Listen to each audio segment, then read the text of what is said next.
të katërtën ditë radhazi, Vlora Vion të mbetet pa ujë të pishëm. Qytetarët protestuan përpara bashkisë duke kërkuar zgjidhjen e problemit dhe furnizimin me ujë. Kryebashkiakja e Vlorës, ndërkohë Brunilda Mersini, tha se avaria ka ndodhur për shkak të prishjes së rrjetit të tubacionit. Pajisja është siguruar nga Turqia dhe në mesnatë sipas saj avaria do të rregullohet.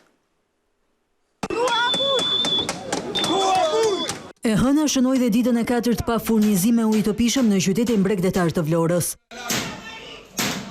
Banorët protestuan përpara bashkisë për disa orë duke kërkuar dhe takime drejtuesit për zgjidhjen e këtij problemi. Nuk munguan përplasjet mes policisë dhe qytetarëve.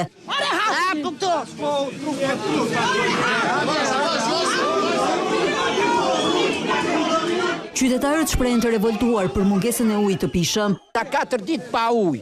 Gruan e kanë paralizuar në 4-7. Ku do i gjoj ujë tonë? Si ka mundësi qyteti Vlorës. Është ka të ndizur në një gradë, nuk kanë ujë njerëzit. Kanë fëmijë, kanë gra, kanë plejtë të mërë. Nuk kemi ujë të pishëm.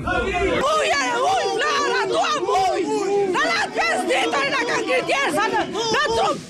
Drejtori i Agjencisë Kombëtare të Ujësjelljes Kanalizimeve, Flowers Shoshi, ka deklaruar se ndërprerja e furnizimit me ujë të pishëm erdhi si rezultat i shkarjes së dheut dhe depërtimi i ujit në linjën e vjetër. Pjesa që po kërkohet është plastike, thjesht ka qenë dimensioni i tubit, sepse në disfavorin ton, ky segment nga këto deta rezervuar që është 1.2 km, është tubacion i cili është 1000 mm dhe është i vetmi që është në Shqipëri dhe rekordëritë e këtij janë shumë të veçanta. Kryetaria e Bashkisë së Vlorës Brunilda Mersini e cilëson këtë avari si një fatkeqësi natyrore dhe se ujësjellsi nuk është në varësi të institucionit që ajo drejton.